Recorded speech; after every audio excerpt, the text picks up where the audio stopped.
In every society, the general public usually have to contend with problems that originate in various and countless ways. These problems oftentimes become worrisome and persistent and may require government intervention. The government responds by making far-reaching public policies with a view to bringing succor to the people. These policies are enacted at all levels of government to regulate industry and business and protect citizens at home and in the diaspora. They are enacted to assist state and city governments and members of society, especially the needy, through funding programs. Policies are also put in place to encourage every effort to meet social goals. While each government has its own approach to solving public problems, the intent is the same: to improve the quality of life of its citizens. Public policies are not arrived at haphazardly. Before a policy is established and carried out by government, it goes through the various stages from inception to conclusion to enable it have the desired impact. Hello and thanks for joining us on Policy Focus today. I am Chana Ejoga. Before we continue, we'll take a short break and be back. Stay with us.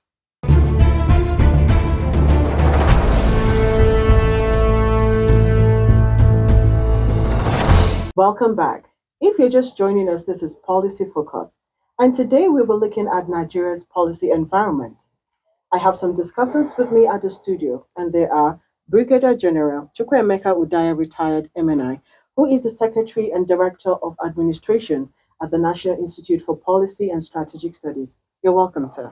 Thank you very much. We also have Professor Fumi Paramalam, MNI, who is the Director of Studies at the National Institute for Policy and Strategic Studies. You're welcome. Thank you very much. It's good to be here. So we want to look at the overview of the general policy environment in Nigeria in terms of formulation process, implementation, and evaluation. What's your opinion on that?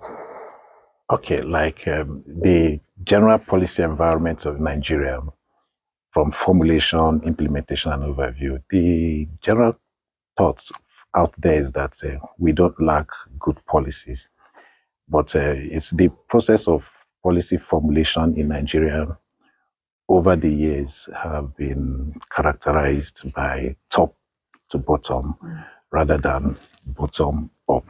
And then these costs carrying over to implementation. These are some of the problems of implementation of policies because they are top bottom. There's no buy-in from the people that the policies are supposed to be meant for.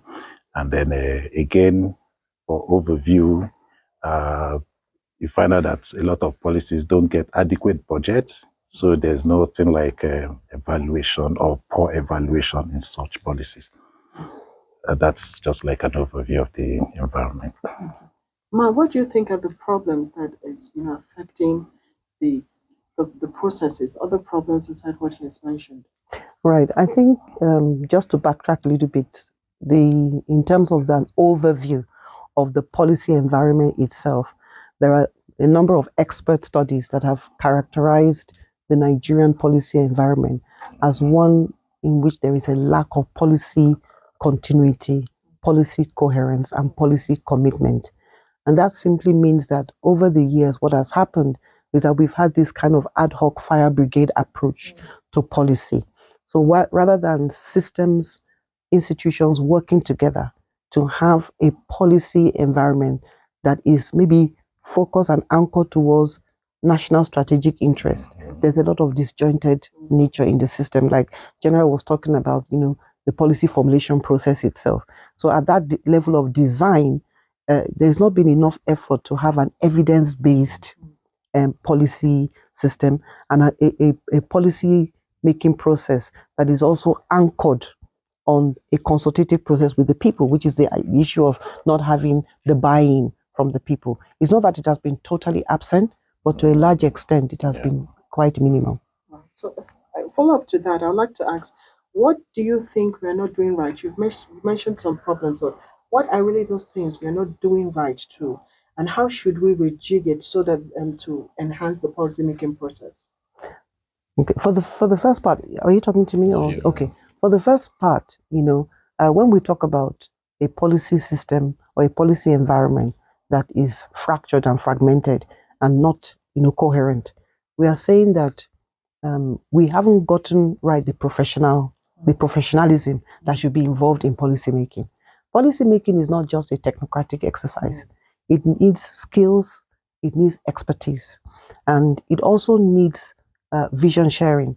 So, to a large extent, there are policies out there that are there on paper, but the people do not own those policies and do not key into those policies, and therefore the policies are not driven, by the people. And when I say the people, I'm even talking about even those who are charged with the responsibility of implementing the policies.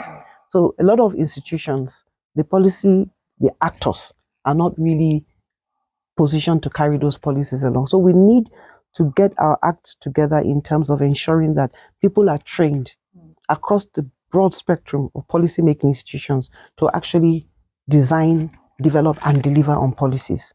Then also that we have enough evidence base, getting information from experts and also from the people who are the end users of policies to be actively involved in the design and delivery of policies. Also, you talked about, the end users being actively involved. What ways can end users be actively involved so that we would have a bottom-up process and not up and not down, not up-down process? Okay, you see, like when policies are being formulated, policies are geared towards solving particular problems, and the problems most often emanate from the end users. So the opinions of end users ought to be taken into consideration. It's sort of a consultative environment where stakeholders would come together to discuss and filter out what the goals of the policy should be. All right, so we have a new government now. So what sort of policy agenda should we be setting for the new administration, especially, or rather, what sectors do you think they should focus on?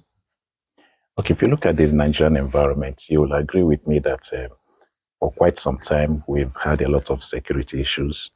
And then aside the security issues, there's a lot of economic problems, the economic issues. So I think that for the new regime, we should be looking at areas of security so that we can get our security right. To have peace in the country. When there's peace in the country, you'll be sure that developments will be able to take place without much this thing. And then on the economic front, there's a lot of hunger, there's a lot of poverty, and then again, we have this issue of out of school children. There's a lot of so many out of school children. And again, one of the biggest problems, especially going back to the policy issue, is that we don't have our figures and data right. So we think that it's time that the government should really take a look at counting the number of Nigerians, taking census of Nigerians so that we can have sufficient data for planning and to be able to carry out other economic activities. Wow, that's very detailed. We'll have more to look into, but before we continue, we'll take a short break. I'll be right back.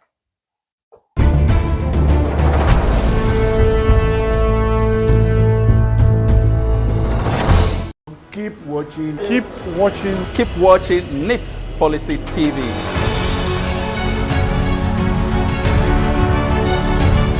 Welcome back. This is Policy Focus. Before we went on a break, we were looking at the policy agenda that we should be setting for the new administration. Please, Mark, could you elaborate on that? Thank you. It's a really a good question, and a question that the National Institute is very eager to answer.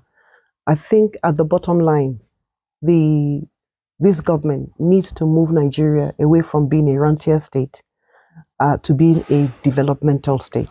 The difference is that as a rentier state, we have relied so much on revenue from outside through the sale of primary commodities. We have relied on a clique of people who have networks, very close networks with government, and we've had a state that is predatory.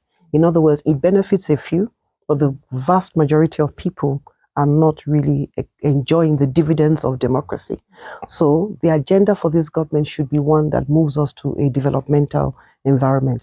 A developmental environment would mean that we are expanding the productive base of the economy. We are creating wealth that benefits all. And how to do that? It's not rocket science. It has been said that we need to ensure that the comparative and competitive advantage of all parts of Nigeria, because Nigeria is a wealthy country, a country rich in human and material resources. We ought to be one of the richest countries on earth. And the idea is policy. How do we use policy to ensure that we harness the abundant wealth of in human capital as well as material resources that we have? The agenda has to be that we are focusing on industrialization, expanding the productive base of the country in such a way that we are creating jobs for our young people. We are making sure that everybody has a decent wage, gainfully employed, and that industry, the business climate of the country is buoyant, vibrant through value chain addition.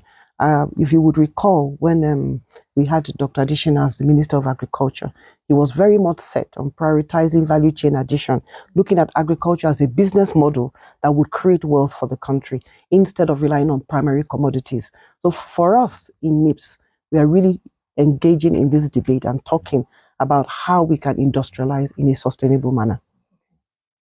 She was talking about engaging all sectors of the economy. Don't you think, is this a Herculean task for the new government? Do you think it's too demanding or it's something achievable? Really, it's not very Herculean. It's not a big, it shouldn't be a problem for government to do. And that's the essence of policies. Government should, through the instrumentality of policy, be able to drive different sectors of the national economy in order to have a coherent, cohesive economic for the country. And in this wise, like I was trying to say initially, if you look at the number of young people leaving this country every day, the number of medical doctors that are leaving this country every day, you find out that the whole essence is because the country is not being productive. The country is not being supportive of their desires, of their dreams, of their vision. And this is what government can achieve using the instrument of policy to ensure that the Nigerian citizens of this country are content being at home. They are very citizens of this country are very hardworking, very productive wherever they find themselves. So we need to use policy to ensure that we make this country a happy home for everybody. Exactly. Thank you so much. Okay, man. So the NIPS Policy TV is aimed at fostering policy and strategy environment in Nigeria and beyond. What would you tell people about this concept? Okay, the National Institute is mandated by its act, its enabling act, to carry out in-depth research into the issues of topical relevance that really have a bearing on the lives and livelihoods of Nigerians. To that end, it is important that Nigerians have an awareness of what is going on in terms of our policy output, our policy findings. What are we saying to government? And we felt that for a long time, NIPS has been like an enclave almost, where what we are doing is not really known to the generality of people. The policy output has been almost classified and only maybe for the attention of government. But in order to get the buy-in that General was talking about earlier, is also good for other sectors of the economy beyond the public sector, the private sector, the voluntary sector, general citizens, because we are living in an information age. It's good for people to know what really are those policy options and policy recommendations that the National Institute is putting forward to government, and how can we engage with those policy options? How can we debate them and even add value to them? So this is an opportunity for us, to publicize, to make more visible the policy output of the National Institute. And by the way, in terms of your previous question about sectors, while we do agree that it's important to have a holistic approach to development, we do believe that there are some priority areas. For example, right now in the National Institute, by presidential mandate, we are looking at industrialization, energy security, and climate change. We recognize that our desire and our dream for development will not go far without really facing the issue of how we can industrialize in a sustainable manner and how we can produce enough power, enough energy to drive that industrialization agenda. So, in terms of prioritization, we really would prioritize this issue of energy for industrialization in an environmentally sustainable manner, particularly using things like agriculture and value addition in agriculture, as well as solid minerals and mining. And I think the government that has the government of Bola and Ahmed Tinubu is actually on course towards that. You would notice from the ministries that have been created recently, you have some innovative ministries that are coming up that have never been there before.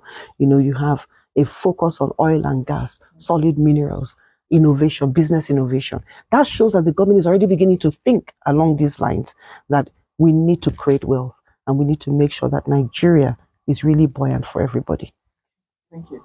So, what's your thought on that, the NIPSI Policy TV? Thank you very much again. Is it like Professor Pramalam just said? The National Institute, by its enabling acts, is supposed to advise government on policies and strategies. And then again, there are so many policies out there that people don't even know they exist. It's an opportunity for the NIPS Policy TV to discuss these policies, because if you look at the program of other regular television stations, when they deal with policy issues, they deal with them haphazardly, not in a holistic way, not giving sufficient time to discuss these issues. So it's an opportunity for people to, Nigerians out there, not just Nigerians, people all over the world, to hook onto NIPS TV and see these policies discussed extensively. And then this is one of the way to enhance implementation of those policies. Oh, that's good to know. So, please, but what are your final words to viewers? Oh, well, I would say that the NIPS TV, Policy TV, is an opportunity for the Nigerian public to actually hold the government accountable for policy performance. And one of the ways to do that is to look at Nigeria's defined national strategic interest. Because the essence of policy, number one, is to be able to create a vision and a dream for Nigerians and tailor decision making towards the fulfillment of that dream. That's one of the essence of public policy. So what is the collective dream of Nigerians? And how can we ensure that that dream is being actualized in the way we design and deliver on policies? That's number one. Number two is the issue of, the whole debate around how do we restructure the economy. And I think that one of the things that we want to tell Nigerians is that this is an opportunity for us to collectively decide how we can restructure Nigeria for all of us to make sure Nigeria works for everybody. So, sir, we talked about Nigeria's policy environment. What will be the take home that you want viewers to know? I think that for our viewers, the NIPS TV, like she rightly said, is a good opportunity for people to approach government, to look up to government. I mean, from NIPS TV, the output or the programs that will be going out of this television station should be such that our policymakers will be ready and willing to listen every day to hear what's coming out of NIPS TV in order to help facilitate policy transmission across the country. Yeah. Thank you very much. It was good to have you on the program.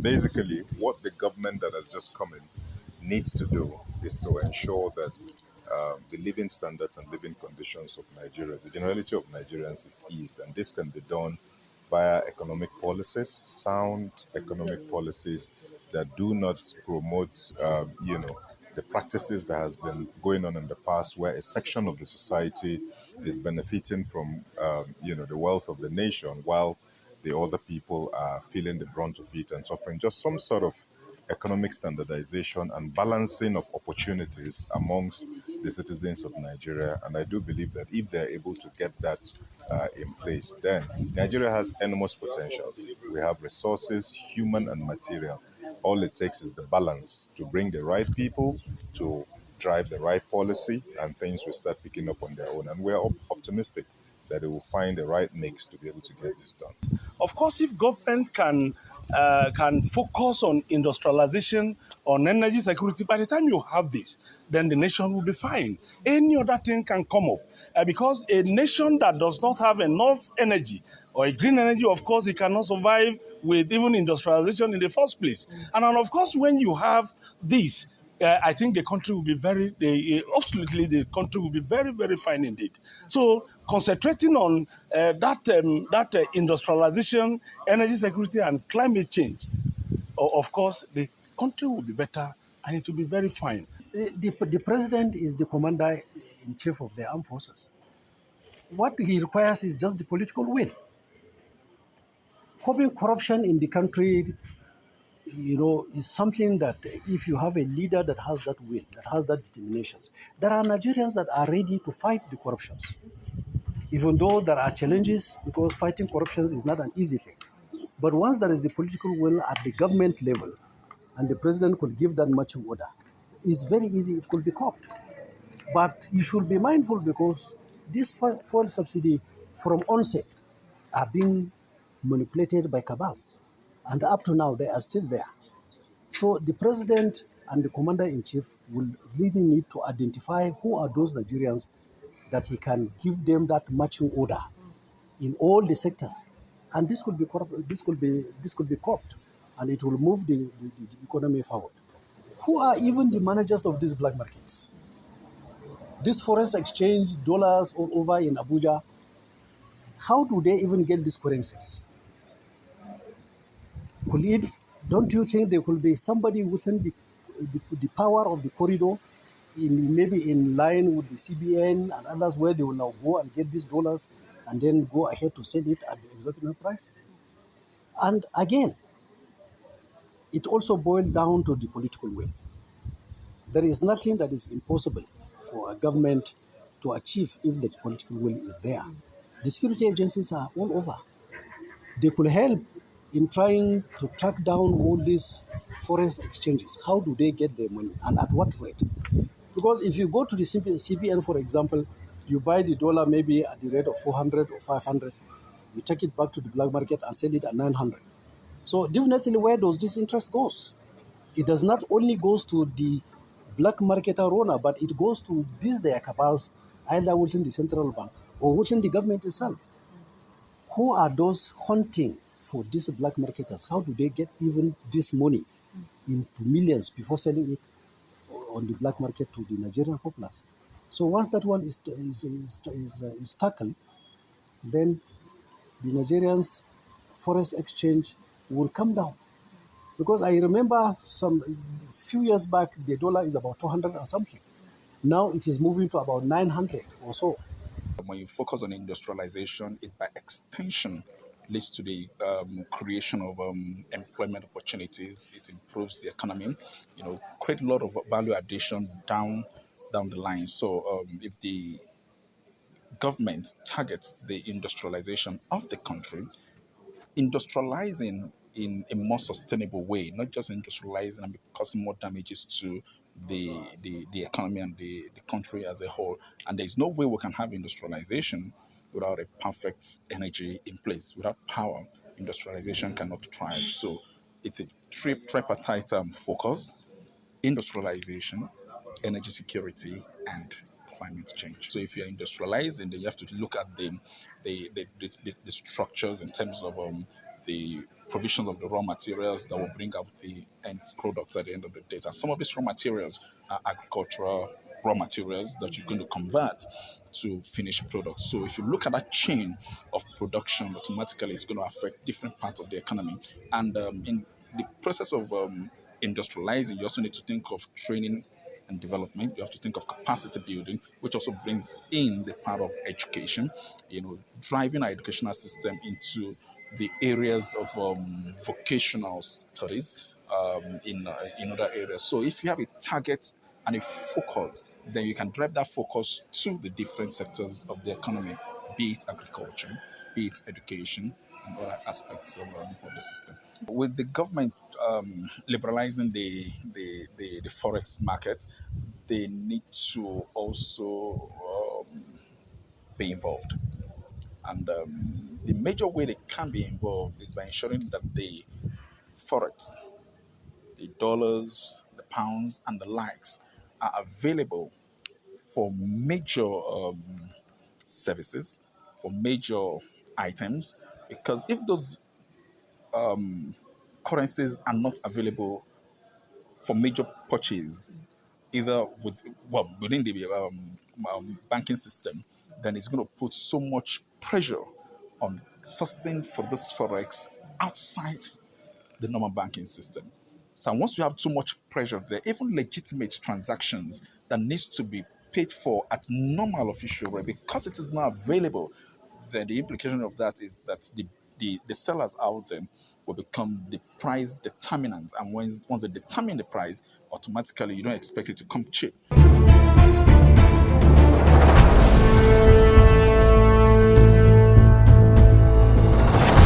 The new government came in a way of inheriting some policies that were already on ground by the last administration. And I think before we can think of any development, we must talk about security. Security must be first hand, because without security, there can't be development. Security must be, confronted headlong. When we are able to win the war against insecurity, that is when we can talk about any other thing. When there is security, agriculture will boost, because farmers will be able to go to the farms. But without solving the aspect of insecurity, farmers, they go to farm, they are being kidnapped.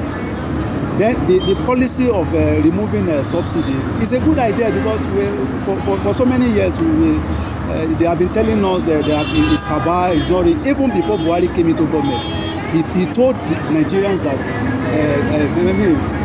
subsidy is not real. But surprisingly, for 8 years he was there as president, we are made to understand that it is real, and they were paying some people.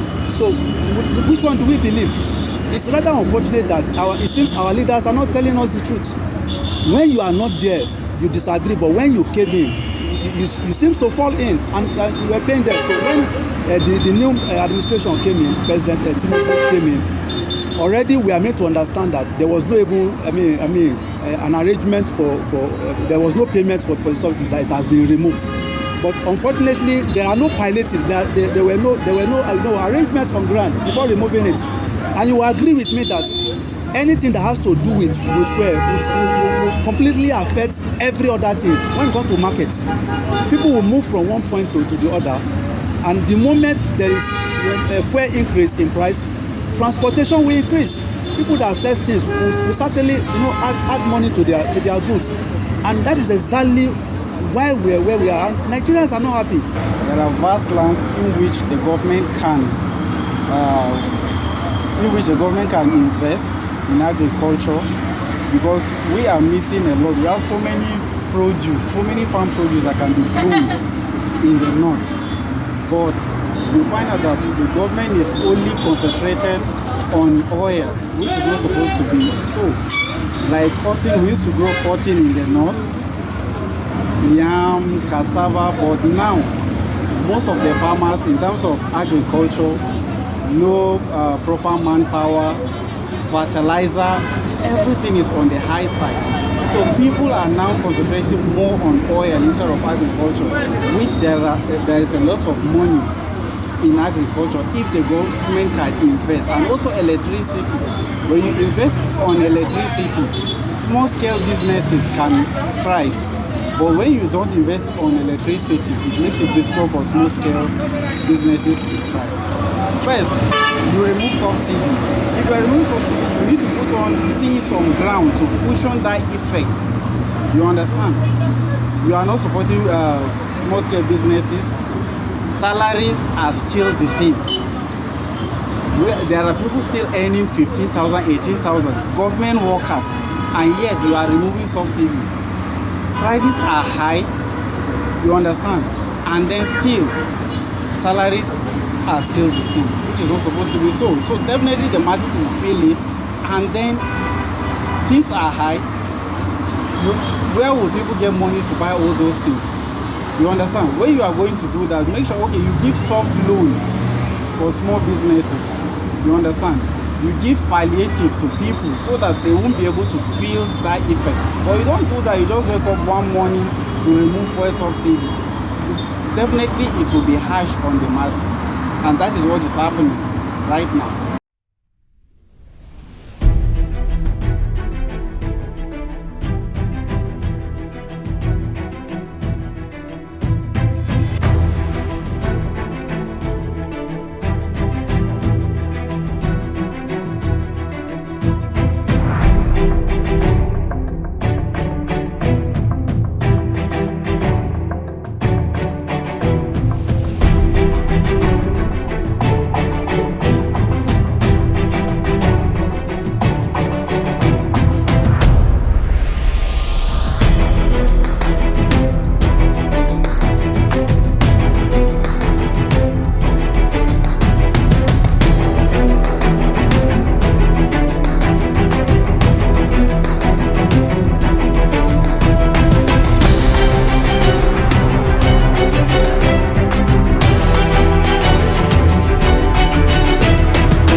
What is helping me today is because my children are grown up, but people are not finding it easy.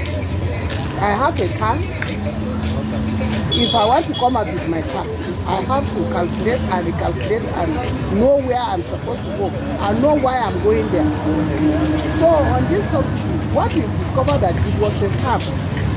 What they should do for us in this country is to actually bring out those who are scamming us, punish them so that we know that these people are not treating us well. And then they should be accountable on this subsidy, whatever they recover. Like the president said, during the next 2 months, they were able to save over $1 trillion. So if we can have that type of accountability and then also have it, when people see it coming into play, that money being used, will accept it. There is a recent rise in the price of the dollar in the markets. And there is a recent pronouncement by the government to remove the black marketers, the people in charge of bureau de change from the foreign exchange markets. What is your opinion on this policy? What even brought about the black marketers? All we know is that money transaction is from the central bank. Who takes the money to the black marketers? It's not the central bank. So if they are not there, we will not even be sad. There are policies that are on ground. This is pure economics. When we were in the primary school, I remember the dollar. Nigerian naira was better than the dollar. What is it that happened?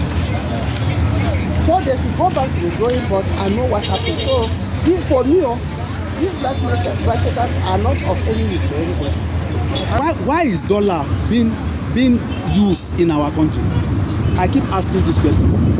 People that have children abroad, they want to pay school fees, you tell them they should go and pay in dollars. Do Nigerians go to US to pay in naira there? I mean, simple analogy. Why the government keeps allowing dollar to be in use in our own country at the expense of our own naira? And that is what is making the naira devalued. Our naira, the only way we can strengthen our naira is for whatsoever we are doing within Nigeria. Naira should be, the ultimate. So if I need dollar and I can get it in the bank, why must I go to black market? So if they can, do away with black marketers, to me, it's in a good direction. If government can do something about all these, you need to change to really help. Let the dollar be in the banks so that we can access the dollar. Because I don't believe agent banking that you give the change dollar, they hold it. That's the truth. That had always been on the table. The fuel subsidy had to be removed. He has started with the bold decision. He has to remain consistent. Now there are fears that through the back channels, that the subsidy that was removed might come back by way of insisting that the market forces should not determine the prices of petroleum. No, the the bold decisions that have been taken have to be sustained. The president have to give us the assurance that even though it is difficult for us, but we need that assurance that at the end of the day, we will see the light at the end of the tunnel. Yeah. Thank you so much. So, with the coming in of the government, there was the removal of the first subsidy. How do you think the government can curb corruption in the sector? At the fuel subsidy, we identify it, and that has been our own agitation. From the background that I'm coming from, at the Nigerian Labour Congress, of course, because it's a cartel. Those who are money back are those people that decide to to to to ensure that a particular group of people are the one who are recycling. And we said we cannot continue to hold on that fuel subsidy. Fuel subsidy is a very welcome development, but provided the M&E monitoring and evaluation process is put in place to be able to monitor that process. If that is done, and I think every Nigerian will be happy, and then the economy will also the economy will be boosted, and every individual, the last person, a last Nigerian, will be able to enjoy it, and of course, the country will be better. Thank you. Yes. Lastly, there's a new policy. There's a new policy that wants to be introduced that is on forex and foreign exchange policy, and the policy is to remove black marketers. How do you think this is helpful? No, black marketers, of course, they are even the major problem. Because if every individual, if I and you will access dollar directly from our banks and from the individual, from the CBN, and I think without having to go to black market, you get it at the normal rate, the country will also be fine. Because you can't be in your own country and then you become like a slave, it does not work well. And so if the dollar is not in the black market, you get you want to pay school fees or DTL or whatever that you need to do, you get it from the source, and I think the country will be fine. Because those who also go to that black market, they will siphon it, and then but because they have individual who are also backing them up, they will collect it and hold it. And when they hold it, money, it will not be in circulation. Number one, people who want to make money from it. Number two, it's not accessible. So if they remove that black market, and then of course you can get it from your bank account or you get it from the CPN, from the source. Good afternoon. My name is Dr. Gani Nahuru.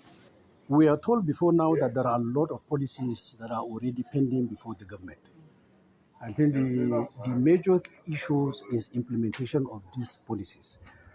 But my take on which way forward that the government could do something in order to improve the economy, the priority should also be given to the agriculture because people are suffering, Nigerians are suffering because of food. And as a result of this insecurity, many people, particularly in the Northeast, cannot go to their farms because the insecurity is there.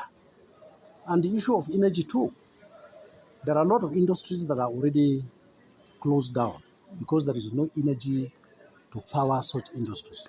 So if there are any policy that the government need to focus on now, this present government, my take will be they should revisit the issues of the agriculture, revisit the issues of this energy security, and this will give the room for revamping of these broke down industries in terms of textiles and others to be able to carry on board this number of unemployed youths. And with this, the economy definitely there will be an increase in the Nigerian economic GDP. With the removal of first subsidy, what the government has impliedly done is to leave the market to the forces of demand and supply. And focusing on that area, you need to also be mindful that you need to be very much involved in it. Involved in it, not in the provision of the subsidy, ensuring that the refineries within the economy works. Now we have 3 major refineries that are still on the pipeline of coming on full stream. The government needs to be more focused in ensuring that those refineries come to limelight in terms of production, because if you don't produce locally, then the prices of the crude, the prices of petroleum products will continue to rise over time. So the government needs to intervene, and that intervention is by providing an environment where private sector can come into the refining industry, where the government themselves can get involved. And we have so many players within that area, that sector, then certainly the prices will be managed and the masses will be able to afford it. But when you now leave it to the hands of a major few, then they will determine the price. And when they determine the price, it may not be affordable for the common Nigerians, for the masses to pay for it. So the government needs to be involved in that process. Lastly, there's a new policy now when it comes to the forex and the foreign exchange policy to remove black marketers. Those are kind of the intermediaries. So what is your take on that? Do you think that's helpful for the economy now?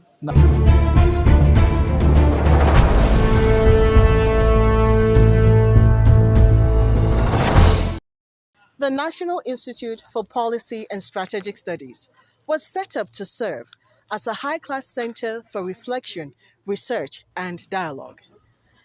The idea of its conception is to provide the enabling environment for academics of excellence, seasonal policy initiators, and other citizens of mature experience and wisdom to meet and exchange ideas on issues of society, particularly as they relate to Nigeria and Africa, within the context of a constantly changing world.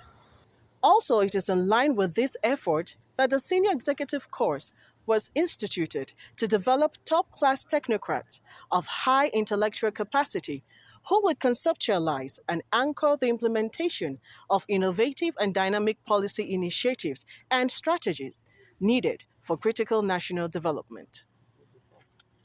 Instructions during the course come via the very rich experience of both in-house experts and guest lecturers to stimulate the thinking of participants. Seminars, discussions, group research work, and tours feature prominently during the course. Participants also take part in a peace and conflict resolution exercise, also known as the crisis game, to give them the opportunity to appreciate challenges of handling national crisis. This exercise seeks to bring to the fore the role stakeholders play in the management of national crisis.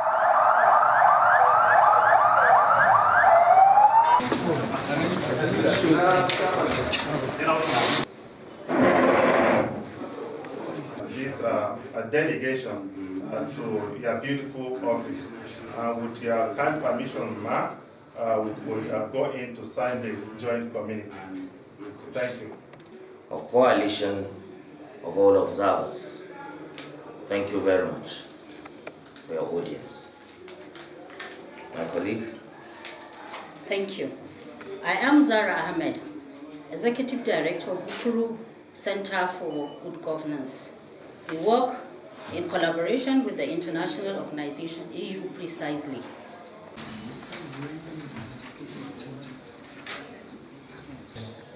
Which the situation of the country has taken, and condole the families of the victims of this crisis.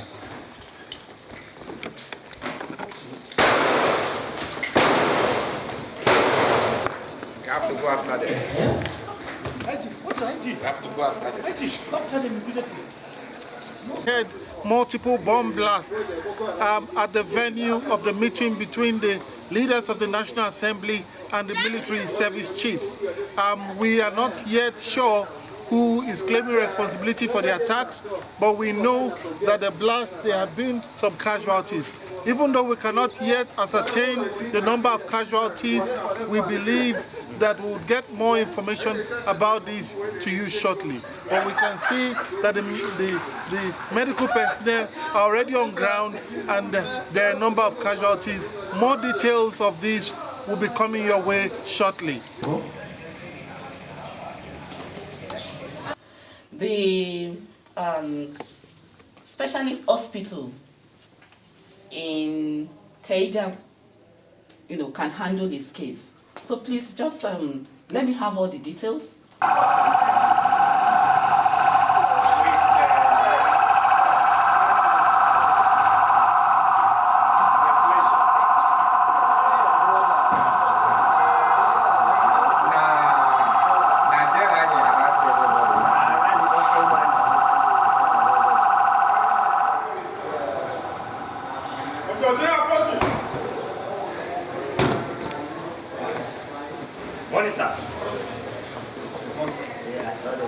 However, the good news is that concerted efforts of our military and security forces have brought about remarkable achievements being recorded in recent times.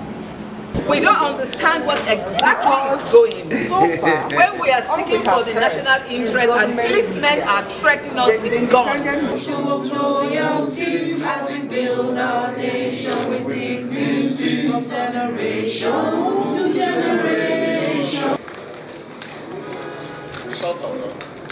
Mr. Senate President. Right on.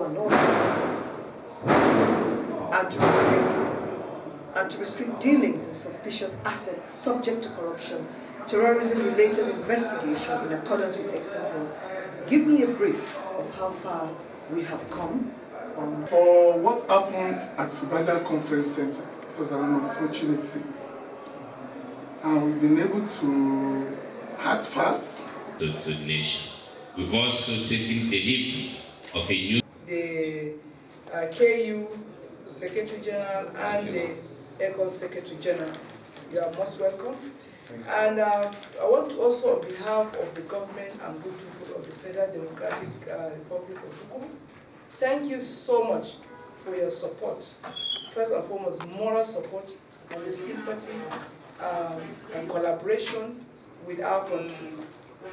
I have told you earlier on, even when we were in the UN, during the UN meeting, of the commitment of this government to ensure the safety of life and property of our citizens as well as the citizens of other nations. Did you have, what are those challenges that you felt? Intelligence, collaboration and the like.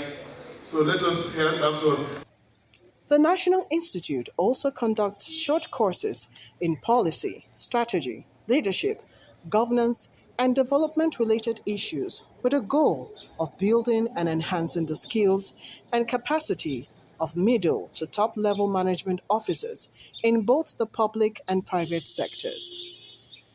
These include Policy, Strategy, and Leadership Course, PSLC, the Strategy Course for Command Responsibility, SCCR, the Youth Transformation and Leadership Course, YTLC, as well as other short-term capacity building programs.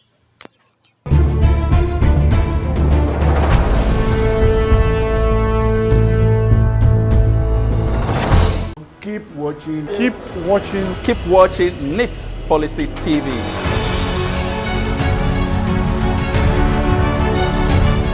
Well, I think Nigeria, like we all know, is facing a lot of security challenges. And of course, the Ministry of Defense is in the forefront in addressing these issues. Therefore, as Permanent Secretary of the Ministry, my responsibility is to ensure that we provide the best equipment and maintain the readiness of the armed forces of Nigeria for any eventuality. And in this case, we already have the eventuality right before us. Therefore, my task really is well cut out. And for me, on assumption of duty, I quickly tried to identify certain areas that will be my own key priority areas. Which one is to see to the realization of Nigeria getting industrialized through the Ministry of Defense. Here, I mean reactivating, or rather enacting a law towards establishment of the military-industrial complex. We've had the Defense Industry Corporation of Nigeria, but the military-industrial complex will bring about many private sector involvement in the production of arms and armament and equipment in Nigeria. And with that, we believe that the armed forces will not only be responsible for maintaining security and defense of the country, but will also be contributing to the economy of Nigeria. Policies are usually not a problem in Nigeria. First of all, the ministry has two major policies, that has been guiding our activities. One is the national security strategy as well as the national defense policy. These two documents are there to guide our activities. Yes, the policies have lifespan, and for the Nigerian National Defense Policy, which expired last year, that is 2022, we are in the process of reviewing that document. So essentially, the review of the document will help us look at the contemporary security challenges that the country is facing today, vis-a-vis our state of readiness and the level of equipment that we have within the armed forces. We know that the current warfare around the world now has transformed beyond just land army fighting with tanks, but now the use of drones and other unarmed aerial equipment. Therefore, we have now taken it upon ourselves that in the new document, we will focus on those new methods of warfare that Nigeria should be focusing on. For us in the defense industry, there hasn't been a big problem in terms of policy implementation. But perhaps I will say that the challenge is largely that of funding of the policies. As you know, defense is contending with other aspects of government in terms of funding, and the country is largely facing fiscal challenges which we have to contend with at the moment. Okay. So what should Nigerians expect from you? Me as a person or as your a ministry? Yes, as a ministry, sir. Well, as a ministry, we are poised to continue to supporting the policies of government. One. Secondly, and most importantly, is to key into the policy of the administration, which, of course, as we know, the government is focusing on security and defense at the moment. And that is our policy direction at the moment. Okay. So, sir, as an alumnus of NIPS, what nostalgia did you have coming into when you came back into NIPS? Well, that NIPS is one place that you always want to come back to. For everybody at our level to spend 1 year in this institution, certainly coming here will be filled with nostalgia, filled with memories, remembering the good old days that we spent in this great institution. And of course, it's a place that everybody wants to continue to come back to, so long as you had the opportunity, of passing through this institution. But take note that out of 200 million Nigerians, every year, only 100 people have the opportunity, less than 100 actually, have the opportunity to be part of this institution, and what they call the participant, not a student. So it's quite an interesting situation that I really am proud of. Okay. So what would you consider as the greatest decision-making challenge you have faced since graduating from here, and how have you managed it? Well, living here, I went straight into becoming Permanent Secretary, Minister of Defense. It was a challenge in one way, and not a challenge in another way, because I passed through NIPS and NIPS passed through me. Therefore, I was well prepared, really, to handle the job that I was tasked to be doing in the Ministry of Defense. So there were challenges, but I think overall, one has been able to overcome a lot of the challenges. Working with the military, which is not easy, but very interesting at the same time. So I think so far so good. So what advice would you give to NIPS in order to increase its visibility and impact in Nigeria's policy terrain? NIPS is already doing very well. It's an institution that everybody knows of. It's an institution of international repute, churning out research papers on a yearly basis. Whether government implements those policies or not is another matter altogether. But the mandate of NIPS, as far as I'm concerned, they're meeting up to standard. They're meeting their objectives on a yearly basis. All I can say is that I will just call on the general public, and particularly government, to really always look at the reports coming out of NIPS for implementation.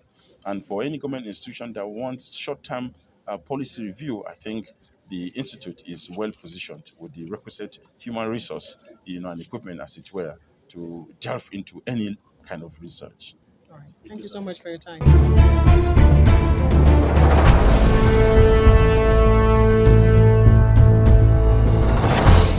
This is the much we can take on Policy Focus today. I am Chana Ejaga. Take care. Bye.